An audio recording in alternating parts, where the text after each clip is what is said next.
नमस्कार जिला हालचाल कार्यक्रम को स्वागत। आज रही बलांगीर जिला संपर्क में तथ्य देइछंती आम बलांगीर संवाददाता सुबोध मेहर।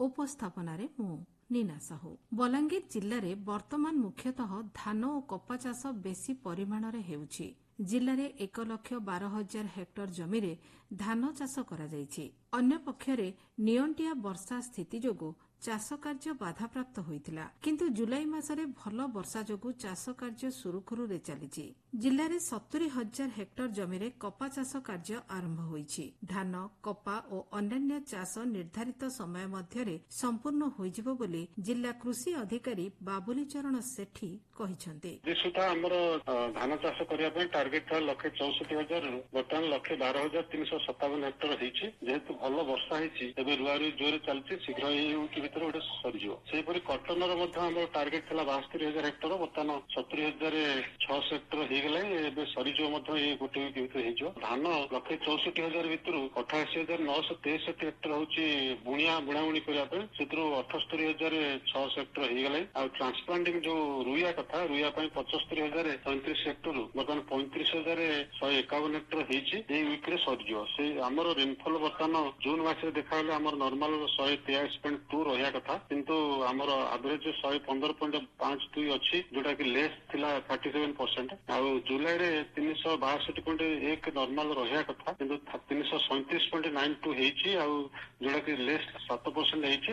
तेणु ए वर्षा ठीक हेइथवारु हमर एबे चाष कार्य चलछि ठीक भाव चलछि। गोटे वीक भीतर सब कंप्लीट हेजिवो। प्रधानमंत्री नरेंद्र मोदी देश को सुदृढ़ करबाको हेले प्रत्येक नागरिक निरोग रहिबा उपरे गुरुत्व प्रदान करिसेंती। एनेई एही संपूर्णता अभियान कार्यक्रम आकांक्षी जिला बलांगीर गुडभेला, पुईतला ब्लॉक और बलांगीर सहर में अनुष्ठित हो जाइछि। बलांगीर भीमभोई मेडिकल कॉलेज हॉस्पिटल सभा कक्ष अनुष्ठित उद्घाटनी कार्यक्रम में मुख्य अतिथि भावे बलांगीर जिलापाल गौरा शिवाजी जोगदे अभियान में प्रधानमंत्री 6टी जनहितकर कार्यक्रम गर्भवती महिला स्वास्थ्य और शिशु को पुष्टिकर खाद्य, कृषि उन्नति, महिला विकास, गुणात्मक शिक्षा, 100% स्कूल रे विद्युतकरण, पाठ्य पुस्तक और स्कूल रे छात्रंक प्रवेशिका आदि विभिन्न दिग उपरे मत व्यक्त करथिले। बलांगीर जिला खपराखोल ब्लॉक सभागृह पंचायतराज विभाग, खाद्य जोगाण विभाग और ओरमास भुवनेश्वर मिलित उद्यम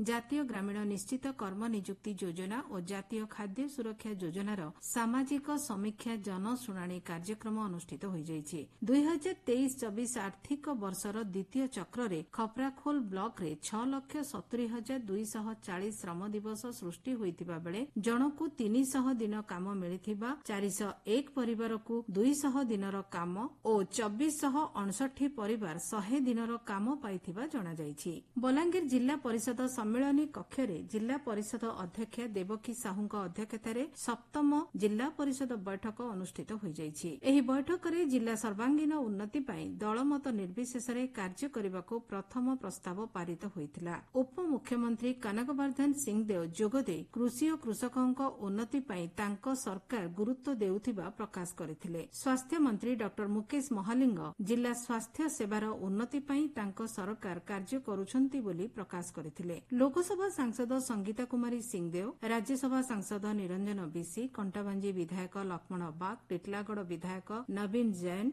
बलांगीर विधायक कलिकेश नारायण सिंहदेव, बलांगीर जिलापाल गौरव शिवाजी प्रमुख एही कार्यक्रम रे जोग देथिले। बैठक रे जिल्ला रे चलिथिबा विभिन्न उन्नयनमूलक कार्यर स्थिति और परिस्थिति संपर्क में आलोचना होइतिला। विशेषकर स्वास्थ्य, गमनागमन, जलसेचन, कृषि, शिक्षा, सामाजिक सुरक्षा, पानीय जल, खाद्य और जोगाण उपरे आलोचना हेबा सह आगामी योजना उपरे आलोचना होइतिला। डीएफओ सम्मेलनी कक्षरे उपमुख्यमंत्री कनकवर्धन सिंहदेव अध्यक्षतार समीक्षा बैठक अनुष्ठित होइछि। एही अवसर में बलांगीर जनप्रतिनिधि, बलांगीर जिला तथा बलांगीर लोकसभा क्षेत्रर सर्वांगीन विकास आमर लक्ष्य, जिलार विकास हेले राज्य और देशर विकास होई परिबो बोली उपमुख्यमंत्री श्री सिंहदेव सांबादिक माननकु सूचना दैछन्ति। बलांगीर जिलार सिंदूरबाहालठारे जंगल परिवेश और जलवायु परिवर्तन विभाग पक्षरु जिला स्तरीय वन महोत्सव पालित होई जाइछि। तेबे श्रोता बंधु आज तो समय हो जाइछि। जिला हालचाल कार्यक्रम आज एतिकी। आसंता काली जिला हालचाल रे सुनिबे